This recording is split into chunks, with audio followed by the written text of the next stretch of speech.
Yeah. Fly was flying on the team. Touchdown, touchdown. Time to get Jalen this ring. You don't really want to start a thing. This a Bird Gang Nation, baby. It's a Philly thing. Hater, and you looking like you type trash. I'm just here calling on Philly the podcast. And we can call a man dog or watch Miles score off the handoff. Rest of the division, your man saw Jackson like Sean, hunting like Randolph. Season here, really time to do them in. Your boy Philly Fresco. Thanks for tuning in. What is going on, you guys? It's your boy Joe Castro, aka Philly Fresco, and today we have a very, very special guest, man. First, I'm going to start this off with an apology because honestly, Chris, it has been far, far too long since I've had you on the show. So I appreciate you taking the time. Chris, how you been, man? I know where you're going with that one, but we were just chatting right before the stream started, and you talk about how you're doing the collab with Michael Vick and his company here, Fanfield, and that game. I think back to that Monday night game back in 2010. It delivered a picture because it was like a rainstorm that night too, and he has a picture where he's just giving like a fist pump. It's my favorite. It's like my favorite photo of all time when it comes to the Eagles. It's just absolutely awesome. And he was so great to work with here, and it's great to see all the media stuff that he's doing now. So he's one of my all-time favorites. So I'm glad that you're linking up with him and being able to do stuff with him, Joe. But you become big time, man. I'm surprised you even reached out to me. That's why you're taking so long, because you got everything else going, radio shows, every podcast. So no, always glad to talk birds, man. Even during the bye. Definitely, man. I really appreciate those kind words, man. I really do. And like I said, off the channel, man, you are a big reason why I was able to do a lot of these things. You really gave me a platform. Really just helped me really tell myself that I could do this. So I really do appreciate you, Chris. And like you said, it's always a good time talking some birds, and it's even better when we're 6-0. So, I know this is going to be a lot of fun. But the first thing I do want to talk about is the Eagles are 6-0, right? It's a great feeling. But what are some of your biggest takeaways from the hot start that the Eagles have had? Jalen Hurts is a real deal. I absolutely love everything I'm seeing from Jalen. Looking from the numbers, from the eye test, teams have thrown everything at him, and he's found ways to combat everything. And, I'll give a plug to the podcast I'm on with Fran Duffy, Ben Fennell, Eagle Eye in the Sky. Make sure you subscribe to that. We did an episode today. We kind of went through like the 10 numbers that tell the story, and, just everything that Jalen Hurts has done. The biggest question this season was, obviously all the guys on the defense, new additions, A.J. Brown, but how would Jalen Hurts develop as a passer? And to me, you're seeing the fruits of the labor of not just what Hurts did himself in the offseason to become a better passer, better mechanically sound, more accurate, but the coaching staff having that same play caller 2 years in a row, back-to-back for the first time. Every time he's on prime time, you see the graphic of all the play callers he's had, 7 years, 7 different play callers. Having the same one back-to-back, it not only helps Jalen because he understands the scheme, it helps the coaches, Shane Steichen and Nick Sirianni, because they understand what he can and doesn't want to do, and they tailor this game plan so well to his strengths. And it's just been a masterful job that it's not an extensive playbook that the Eagles utilize. Shane Steichen is not afraid to say, I'm going to do the same thing until you stop it. All right, we're going to go ahead. I'll just run the same play. I'm like, I'll do 10 runs in a row. If you can't stop the run, why am I going to change? Every coach think that they outthink themselves because they say, I got to go out and, throw a pass here and mix it up. I keep slapping you in the face until you figure out a way to stop it. It's kind of been the approach. So, number one by far has been Jalen Hurts and his performance. And again, like I said, everything that defense have thrown at him, he's had an answer for. Number two, the way these guys battle through adversity, and you might say, well, they're 6-0, but you see some of the games that the way that teams have fought and scratched and clawed to get their way back into it, but the Eagles always have an answer at the end. Last Sunday against the Cowboys, a 13-play drive, Arizona, a 17-play drive in the fourth quarter to get the game-winning field goal. Jacksonville down 14-0, the first time they were punched in the mouth early and finding a way to come back and rout them. I mean, this, and the last thing I'll say here, because I could probably just go for a half hour about this. And I'm not even going to touch on the defense in this answer here, but they are not satisfied being 6-0. And that starts with Nick. That starts with Jalen. That's the other thing with Jalen is the leadership aspects. And I think that's the biggest part of it there. They don't care they're 6-0. Okay. AJ Brown, asked him what it meant in the locker room after the win on Sunday night. He was like, it's a number. Okay. Yeah. The big thing here is, okay, they are 6-0. They've set themselves up in great position to be able to have a chance to get the division title and the bye, the 1 seed, all that kind of stuff. But there's a lot of football that still has to be played between now and January. A lot has to happen. They just got to make sure they keep this thing, keep the guys healthy and keep this thing moving. But the guys are like, so what? We're 6-0. It's great. But look at last year's last undefeated team. I think Arizona started off, I want to say 7-0. Yeah. Well, they barely made the playoffs. There's all the question. And you look at them now, and it's like, a year later, it doesn't seem like that they're settled in the right spot. So a lot can change over a year. The big thing is they just want to keep what they have rolling. So, but obviously, Joe, I jump on if it was 0-6, 6-0, but I think there's a lot more interest in the Birds when they're 6-0. No question about it. We're a lot happier, right? We're a lot happier. So, but no, you're 100% right, man. Jalen Hurts is the talk of the town. And it's deservingly so. I mean, the jump from last year to this has been amazing. But you touched on it. We've had so many new additions, whether it be on the offensive side, the defensive side, and I feel like. So we're talking about the big player. We're talking about the big guys, right? A lot of people talk about Darius Slay. A lot of people talk about AJ Brown, Jalen Hurts. But I want to ask you, do you think there's anybody offensively or defensively that maybe fans and media aren't talking enough about? Kaiser White, linebacker on defense. Phenomenal. I think any other year with the talk of the town always being linebackers in that position, and how the fans have been looking for a linebacker to latch onto it. Look, the defense have been looking for that guy.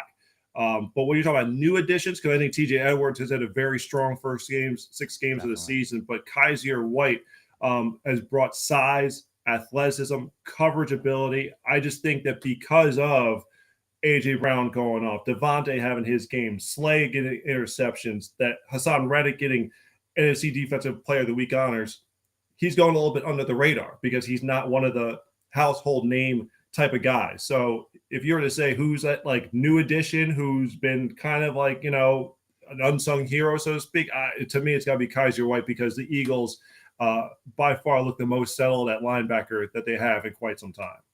Yeah, you say new addition. I almost started singing in my head. I was about to start singing Candy Rain, man. But no, I want to highlight another defensive player because I feel like, and it's going to be Chauncey Gardner. I feel like Chauncey Gardner-Johnson, a lot of people are seeing the impact that he's obviously having on the field, right? We're very happy to have him at safety. But one thing I think that us fans especially are not seeing is how well I feel like he's meshing with this team. Can you kind of talk to me about how he's fitting in there and just having the addition of a personality like that and how it's kind of helped? Quick Candy Rain reference. Devontae Smith listens to that pregame every game. Oh, so really? I didn't know that. Little note for you there too. So I look in the comment, Bradbury too. Yeah, that's what I mean.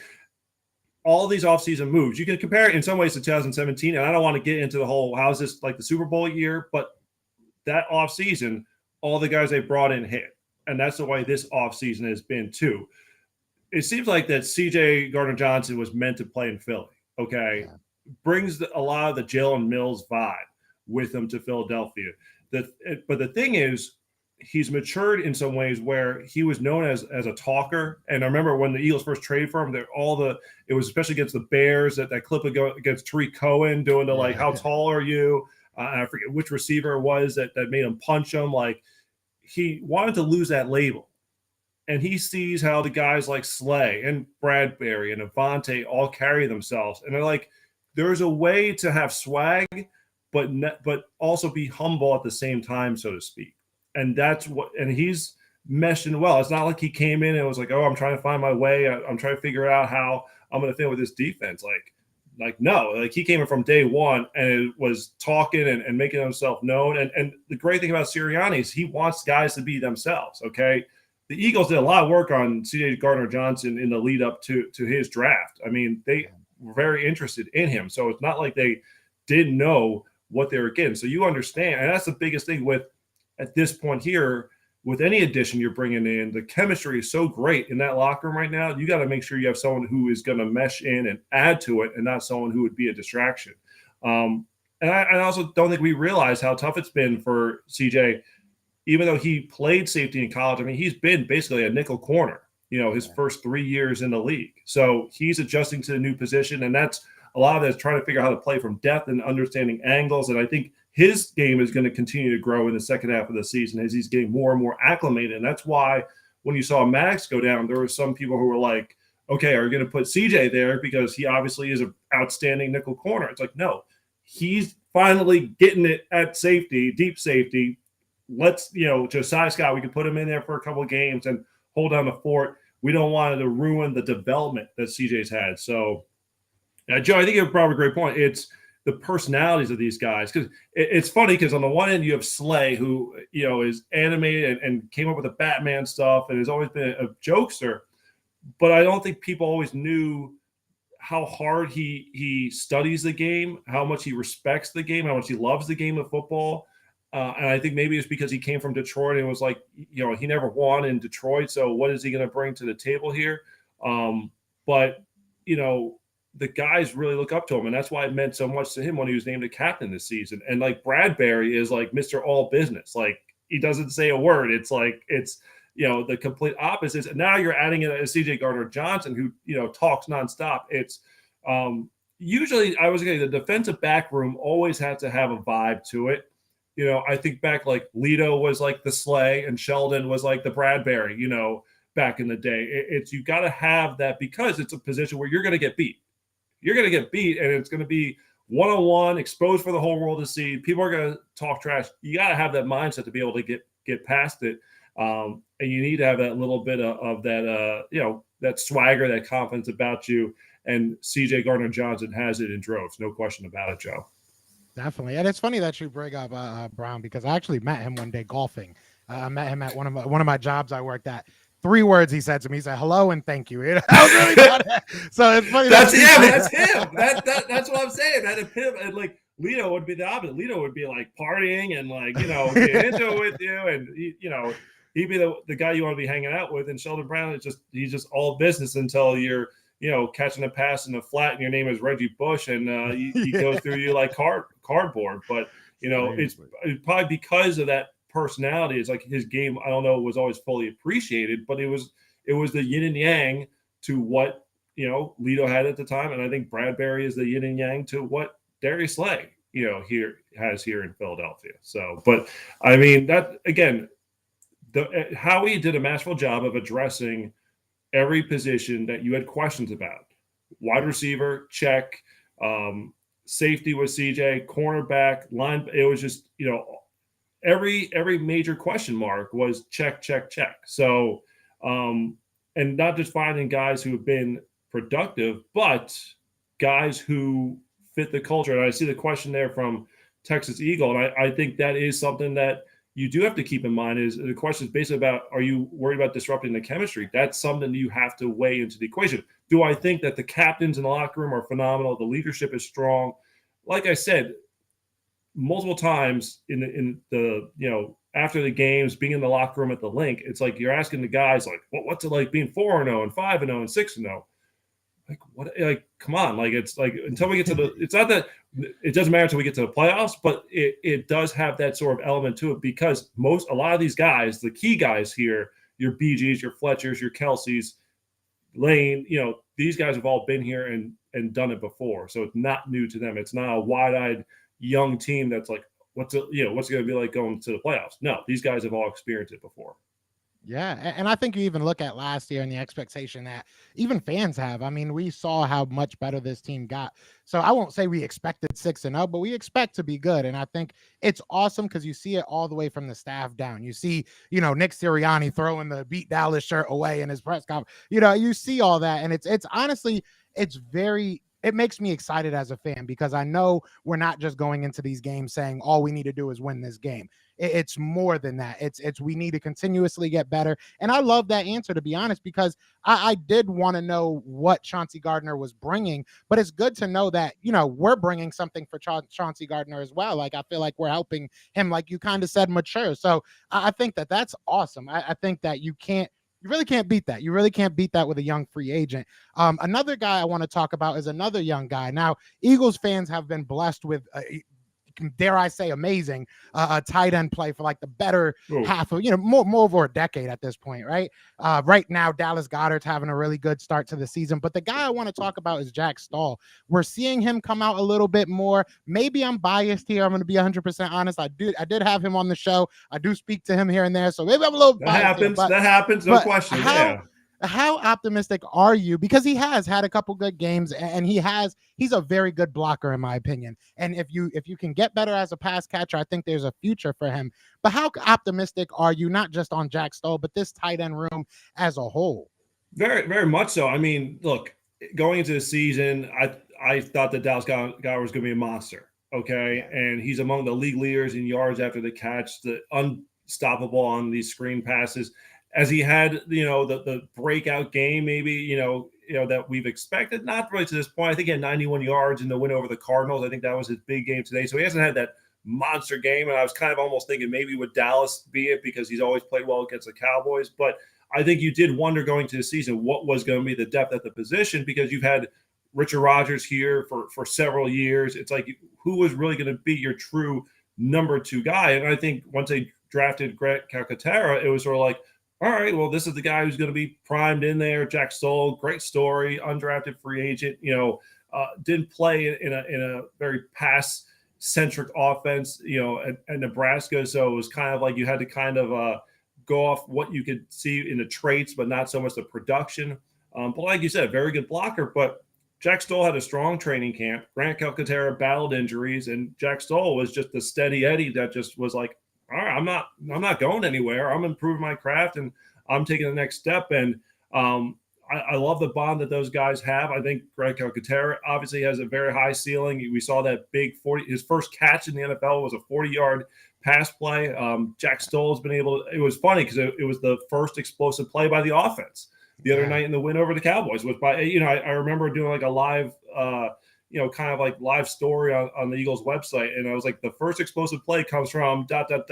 Jack Stoll, like we all expected, kind of sarcastically. But the key is the Eagles like to utilize these heavier fronts of 12 personnel. You need to make sure you have a quality depth there to be able to have it. You can't just have Dallas Goedert as your great guy and then a turnstile, when you need someone who's going to be a blocker, or someone who every time he's out there, that, oh, well, Jack Stoll's out here, it's got to be a run play because he has no catching ability. You got to be able to at least present some kind of, mystery out there in terms of what you're going to be able to call. So the development's been great. Jason Michael's done a great job since coming over from the Colts along with Coach Sirianni. But Dallas Goedert is just an absolute beast at the position. And, it's that's why they talk about when the passing game goes through, okay, AJ Devontae, but also Dallas Goedert. I mean, he definitely deserves to be mentioned, with the Travis Kelce's, the George Kittles, the Mark, whoever you put, Mark Andrews, whoever you put in that top class of tight ends in the league, he certainly deserves to be there. Yeah, it's fun to watch them play, man. They all have different.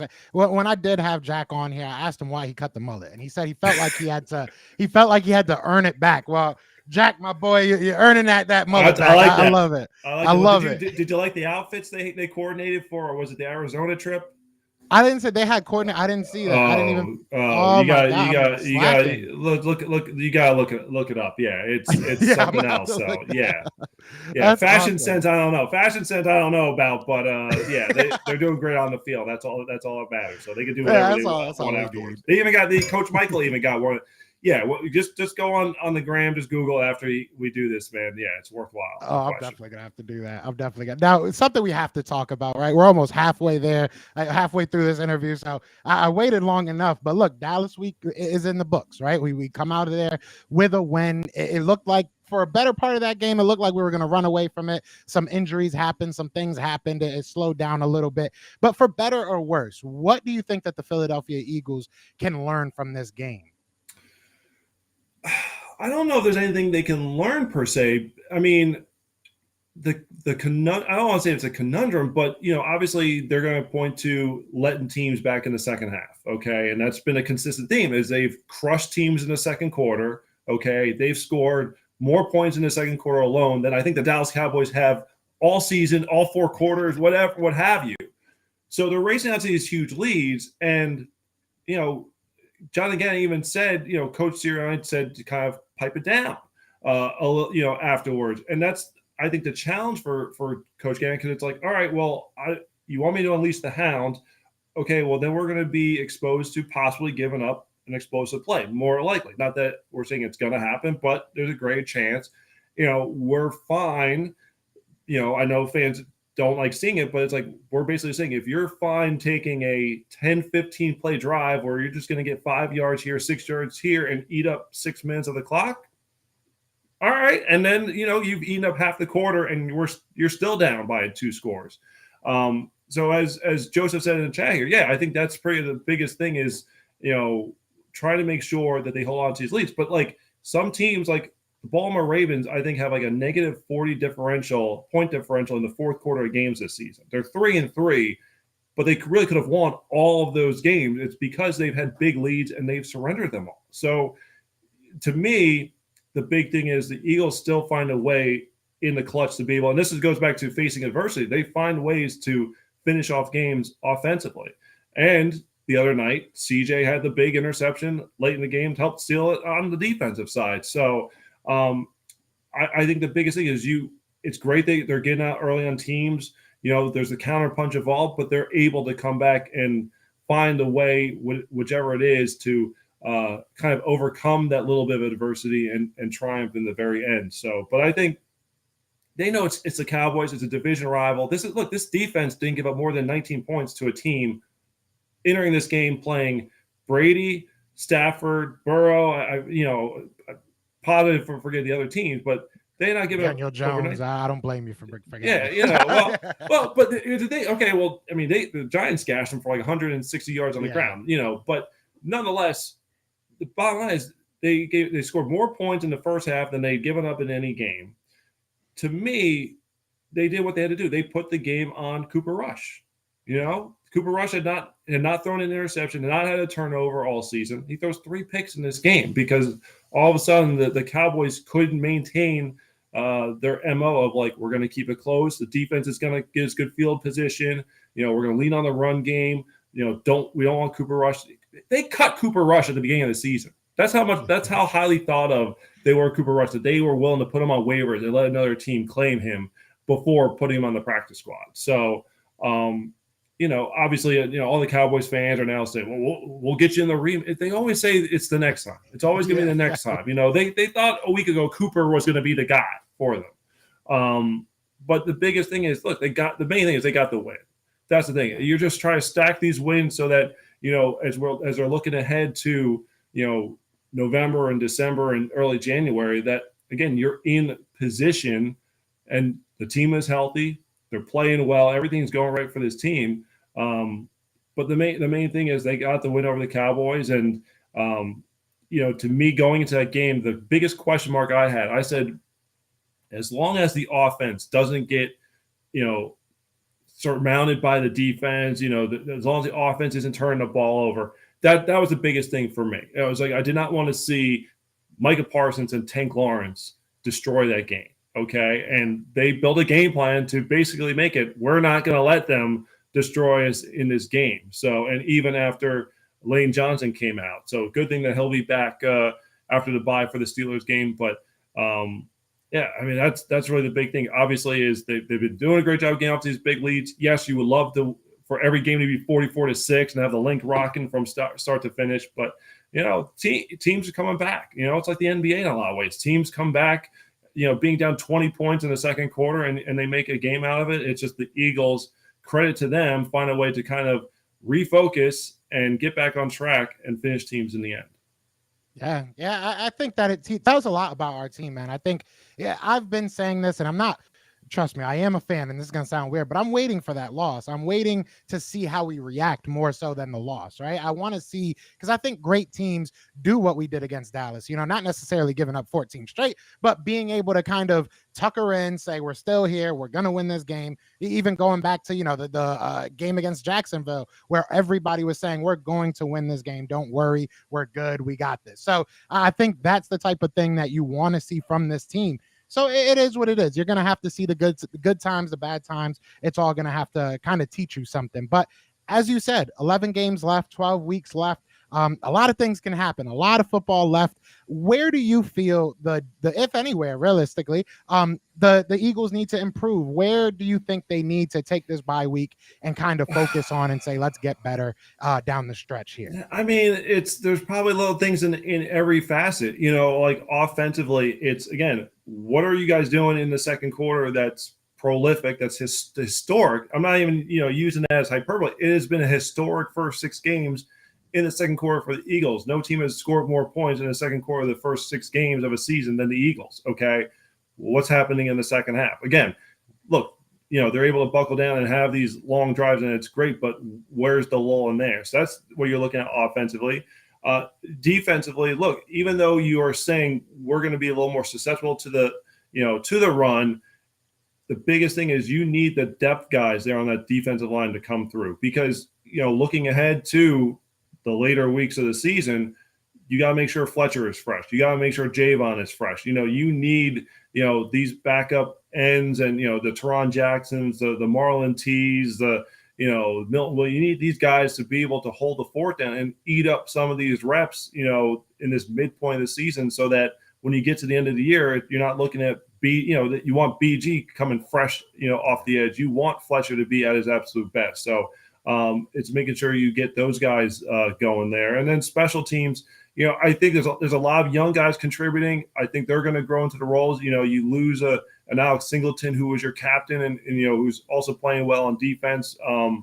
But, you're going to look to guys like Zach McPherson, Sean Bradley, who's been here for a couple of years now. Sachere, I know he's been called up for a few weeks here and there. But they do need to make sure that, okay, you got the offense settled, you got the defense settled.